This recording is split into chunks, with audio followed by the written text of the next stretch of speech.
being dead sub in YouTube still one of the worst things? I mean, who cares? Honestly, like, here's my thought process on creating content. If you make good content, people will watch it. And if your channel's failing on YouTube, it's your fault. Kind of a hot take, but it's the truth. Sorry, not sorry. It's a fact. And that's coming from someone who's had their channel failing before. And I'd be like, oh, but the algorithm. No, the content's not good. The content is not good. Feels bad? I've been there. It feels awful.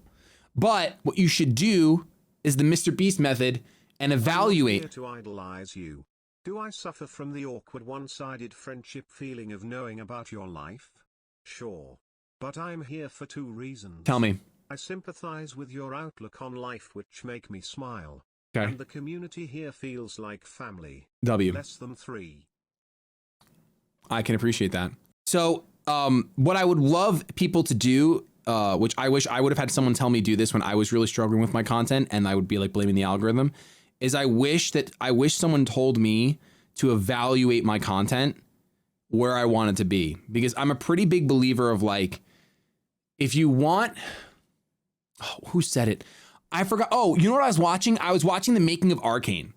And one of the VPs or someone said something so profound. They said if you're creating something and you're not losing sleep over it and you're not like giving it your all, you're probably creating something forgetful.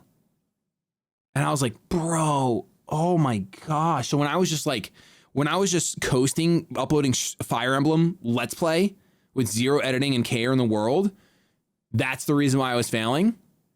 And I was like, oh my gosh, that's such good advice. And like, here's the thing. You don't have to do that.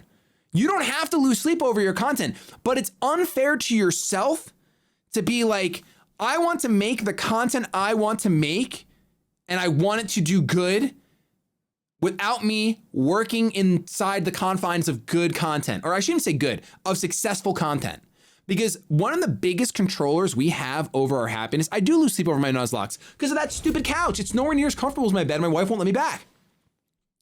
One of the biggest controllers over our own happiness we have, I saw this on Instagram today from my friend Anna Prosser, is defining success.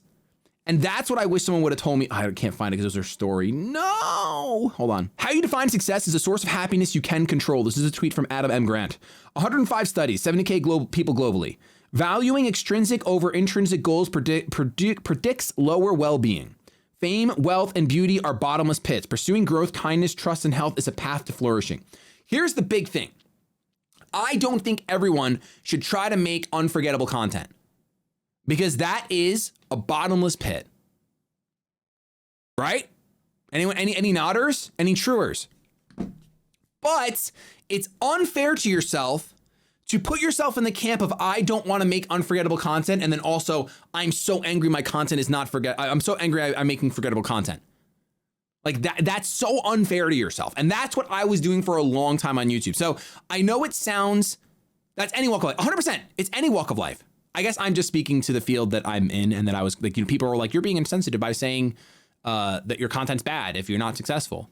And what I mean by bad is that it is not YouTube's definition of success. So don't hold yourself to that definition if you're not willing to make the content that YouTube defines as successful.